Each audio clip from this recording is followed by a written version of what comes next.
নমস্কার বন্ধুরা, tasty dishes by Ruma চ্যানেলে আপনাদের সকলকে স্বাগত জানাই। আজকে আমি আবারও একটি নিরামিষ রেসিপি আপনাদের সঙ্গে শেয়ার করব। এই তীব্র গরমে আপনারা কিন্তু মুখের স্বাদ পাল্টাতে এই রেসিপিটি বাড়িতে ট্রাই করতে পারেন। আজকের রেসিপি মিছে বড়ার পাতলা ঝোল। তাহলে চলুন শুরু করা যাক।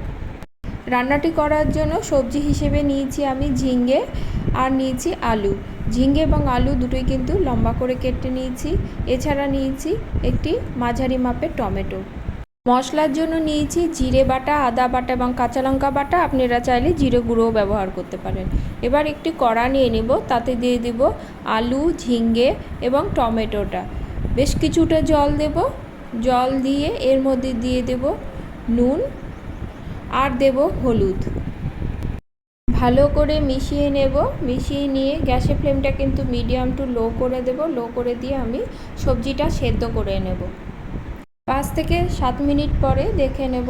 দেখুন সবজির ঝোলটার কালারটাও কিন্তু পাল্টে গেছে। সবজিগুলো কিন্তু আমার সুন্দরভাবে সেদ্ধ হয়ে গেছে। এবার কড়াটা নামিয়ে রেখে বড়াটা প্রস্তুতি করে নেব। এর জন্য আমি একটি বাটির মধ্যে নিয়ে নেব 3 চামচের মতো পোস্ত। আমি গোটা পোস্ত ব্যবহার করেছি, আজকে বড়া কিন্তু আমি বেটে নেব না। আর দেব 2 চামচের মতো সুজি আর পোস্তর মিশ্রণটা ভালো করে মিশিয়ে নেব। মিশিয়ে নিয়ে এতে জল দিয়ে ভালো করে আবারও মিশিয়ে নেব। মিশিয়ে নিয়ে আমি 5 থেকে 7 মিনিটের মতো এটা রেখে দেবো। এতে সুজিটা এবং পোস্তটা বেশ ফুলে উঠবে। 5 থেকে 7 মিনিট পরে দেখুন সুজিটা এবং পোস্তটা কিন্তু বেশ ফুলে উঠেছে। এবার আমি এর মধ্যে দিয়ে দেবো স্বাদ অনুসারে নুন, হলুদ আর দেব অল্প পরিমাণে লঙ্কার গুঁড়ো। বাইন্ডিংয়ের জন্য আমি হাফ চামচের মতো ময়দা দিয়েছি। ময়দাটা দেবার প্রয়োজন নেই, আমার জলটা একটু বেশি হয়েছে দেখে আমি ময়দা দিয়েছি। ময়দা ছাড়াও কিন্তু এই বড়াটা ভাজা যায়। বড়াটা ভাজার জন্য আমি কড়া বসিয়ে দিলাম, তাতে দিয়ে দিলাম সর্ষের তেল। এই রান্নাটা আজকে আমি সর্ষের তেলে করব। সর্ষের তেলে রান্নাটা কিন্তু বেশ ভালো হয়। এবার চামচে করে বড়াগুলো দিয়ে দেব। আমি সবগুলো একসঙ্গে দেব না, আমি 2-3 বারে ভাজবো। বড়ার আকারটা আপনাদের পছন্দ মতো দেবেন। এই বড়া কিন্তু এমনিও খাওয়া যায়, খেতে কিন্তু খুব সুস্বাদু হয়। অনেকটা মাছের ডিমের বড়ার মতো কিন্তু খেতে লাগে। বড়াটা বেশ লাল করে ভেজে নেব। আমার সবগুলো বড়া ভাজা হয়ে গেছে। এবারে কড়াতে আর একটু সর্ষের তেল দেব। ফোড়নে দেব একটা শুকনো লঙ্কা, 2টো তেজপাতা এবং কালো জিরে। ফোড়নটা থেকে সুন্দর গন্ধ বেরোলে 1 চামচ মতো আদা বাটা দিয়ে দেব। আদাটা দিয়ে মিনিট খানেকের মতো একটু নেড়ে নেব। এবার আমি এর মধ্যে বেটে রাখা জিরেটা দিয়ে দেব। আপনারা কিন্তু গুঁড়ো ব্যবহার করতে পারেন। আমার রান্নাটা থেকে তেল খুব ছিটছে দেখে আমি অল্প পরিমাণে নুন দেব। এতে কিন্তু তেল আর বাইরে ছিটে বেরোবে না। আদা জিরে ভাজা হয়ে গেলে আমি কাঁচা লঙ্কা বাটাটা দিয়ে দেব। দিয়ে অল্প জল দিয়ে মশলাটা কষিয়ে নেব। আপনারা এখানে কিন্তু লঙ্কার গুঁড়ো ব্যবহার করতে পারেন, তবে আমি নিরামিষ রান্নায় কাঁচা লঙ্কাটাই বেশি ব্যবহার করি। কালারের জন্য আমি অল্প কাশ্মীরি লঙ্কার গুঁড়ো দিলাম।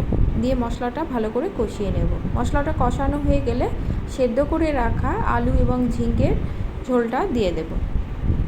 ঝোলটা দিয়ে ভালো করে মিশিয়ে নিয়ে ঝোলটা আমি বয়েল আসতে দেব। ঝোলটা আমার বয়েল চলে এসেছে। এবার আমি এর মধ্যে ভেজে রাখা বড়াগুলো দিয়ে দেব। বড়াটা দিয়ে আবারও ভালো করে মিশিয়ে নেব। নিয়ে আরও 5 মিনিটের মতো রান্না করে নেব। স্বাদের জন্য অল্প পরিমাণে দেব চিনি। একটু মিষ্টি মিষ্টি স্বাদ কিন্তু নিরামিষ রান্নায় বেশ ভালো লাগে। আবারও ভালো করে মিশিয়ে 5 মিনিটের মতো আমি রান্না করে নেব। ঝালের জন্য দিয়ে দেব 2টো কাঁচা লঙ্কা। গ্যাসের ফ্লেমটা কিন্তু মিডিয়াম টু লোতে রাখবো।